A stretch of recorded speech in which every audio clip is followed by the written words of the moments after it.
Hello everyone, my name is Arthur Olagi. I will be your instructor for Kinesiology 4370, which is Health and Fitness Management. What I'm going to be doing today is I want to provide an ancillary video for you to go along with the syllabus overview and kind of give you some examples of my expectations for the class, as well as kind of a synopsis or a summary of what this class will hopefully give to you. Please understand that this is since this is a summer one course, we're going to be very accelerated.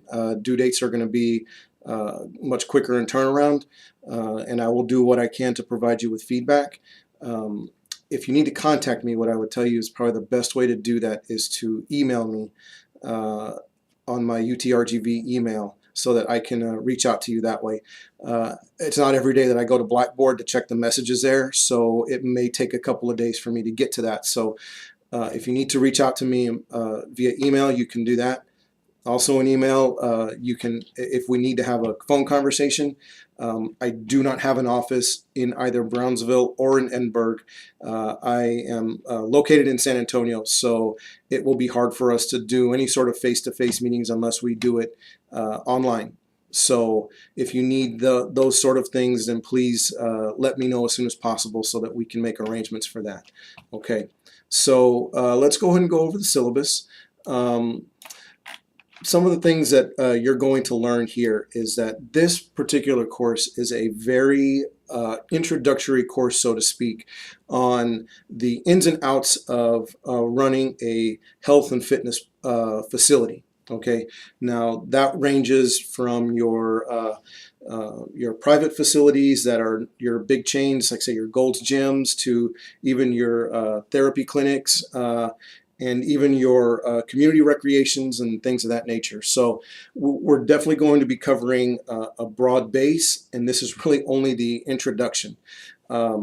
If this is something that you truly have an interest in, my advice to you is to start looking at different professional organizations that have insights into health and fitness management, things like NERSA and Parks and Recreation .org and things like that, so that you can kind of see what it is it entails if you're interested in those sort of fields.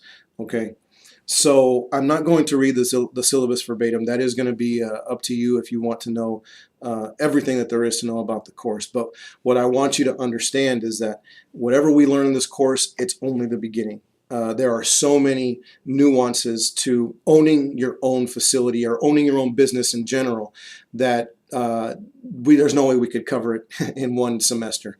There are people that dedicate an entire graduate career to learning how to do those things. So I'm really giving you the basic building blocks.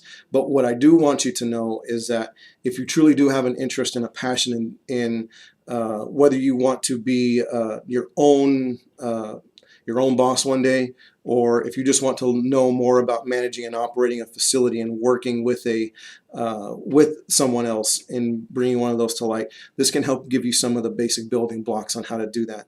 I myself, I have close to 15 years of experience in campus recreation and higher education. I have managed and worked in facilities at Texas Tech, at the University of Mississippi.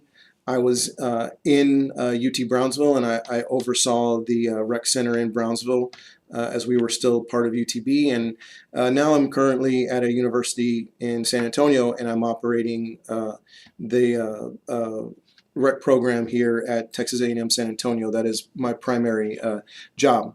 So I've been doing this for a while, and I love what I do. I have a passion for this.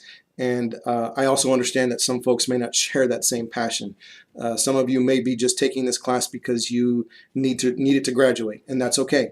But if you truly look at some of the things that are required in this course, it can be very useful to you, even if you're going to be going into something like physical therapy or something like that, because a lot of times people don't understand that you may be doing your therapy and your clinics and things like that in a facility. Well, someone has to be taking care of the utilities and the working with the physical plants and working with everyone that it takes to keep your facility going so that you can continue to see patients. To have that understanding is very invaluable, to say the least.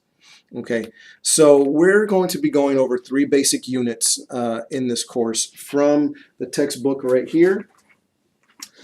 This is the Health Fitness Management textbook. I would encourage you to get this book. You're going to be needing it for your assignments. You're going to be needing it for your exams. If you want to get with your friends and purchase one together, that's fine too. I understand, but just know that you will need to utilize and reference the book as much as possible. The 3 units are the human resources unit. That's the first one we'll go over.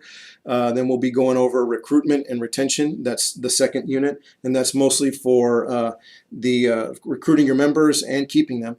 And then the third unit will cover the operations and facility management, including some budget as well. Okay, so what we're going to be doing in this class is your assignments are going to be geared towards basically asking for a business loan from a theoretical bank so that you can open your own facility. Okay, you will be able to decide what facility that you want to try and use to open. Okay, now this is probably one of the parts where students get very confused with the assignments that we give you, is that you need to start realizing that this is going to be your facility that you make your livelihood upon. Okay, so you will need to charge customers. You will need to generate a profit. You will need to generate enough revenue to be able to pay your employees, however many employees you have. It doesn't matter if you have 2 employees or 200 employees. You still have to be able to generate revenue to pay for them and to provide them a rate of pay that helps them to live day to day. Okay, no different than yourself. So a lot of times what I've been seeing from projects lately is that students will want to charge for free or not charge at all, sorry, or give huge discounts in some of their rates and things like that. You need to understand that that may sound good on paper, and that also may be something to which I understand that the Rio Grande Valley is in definite need of facilities and things of that nature in order to work with the people within within the population. However, you need to look at this as a business model. Okay, in other words, if you don't make money in your business, you no longer have a business. You will have to go out of business. You will have to go and do something else because you have to generate revenue in order to turn a profit, in order to make a living for yourself and your family. That's the way you need to approach these projects. Okay, what's it going to take to get to your bottom dollar? You know, how are you going to make money so that you can continue to survive and do what you do and live your passion? That doesn't mean that you have to get greedy and become it's money first and money only. That's quite the opposite of what our field does. Health and fitness and wellness is all about making sure that those around us in our community and those that we engage with are healthy and fit, and the wellness as to them.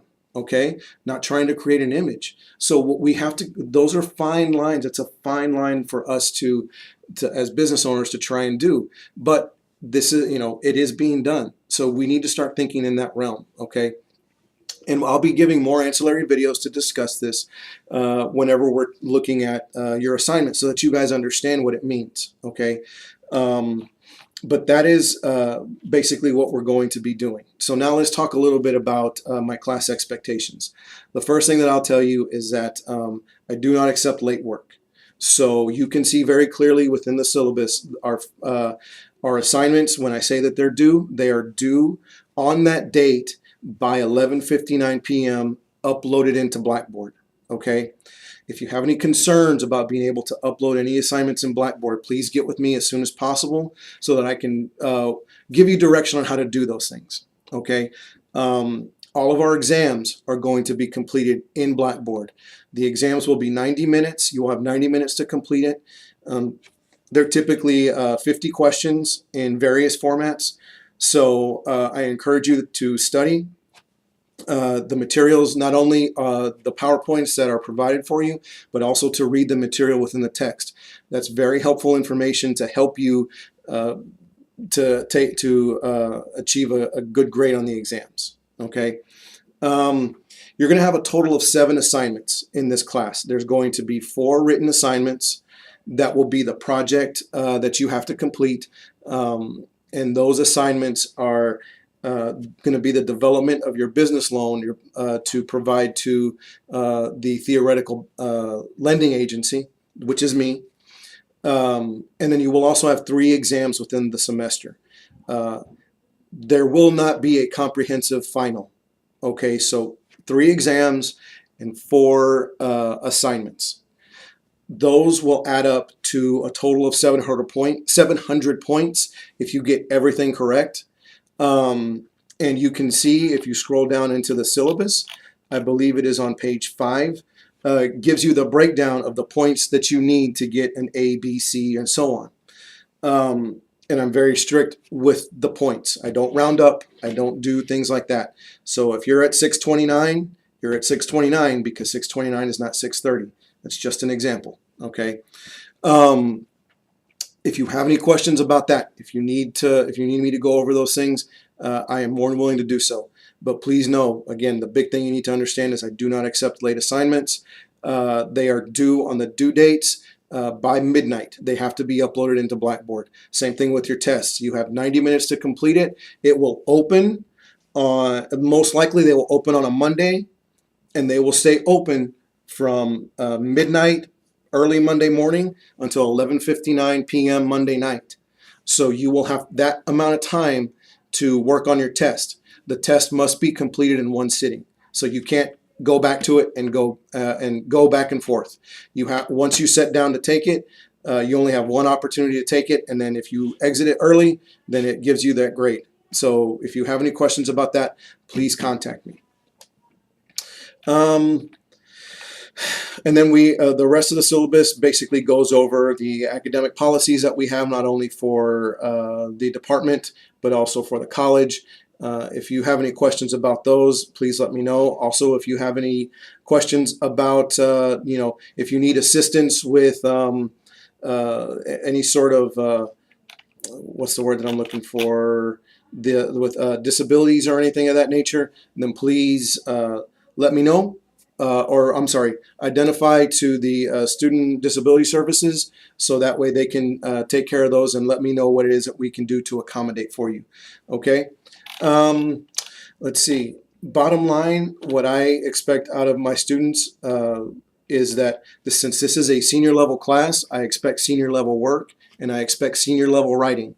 I expect ADA format for any sort of written projects. The citing as well in ADA format. So if you have any questions about that, please let me know. But bottom line, I will, part of the thing whenever you're creating a business model, everything is going to be scrutinized by your lender. That includes grammar, punctuation, spelling, things of that nature. A lender is not going to want to lend someone that they don't feel is going to give them a good return on their investment. Things like spelling errors, grammatical errors, things that do not make sense on paper, they're going to be scrutinized just as if I was a lender for a bank. And your grades will reflect that. So I encourage you to not just type something out and then submit it and assume that that's the final copy. I'm willing to help you in going over things, but you need to make sure that you do some work as well to make sure that the grammar is up to senior level expectations. Okay.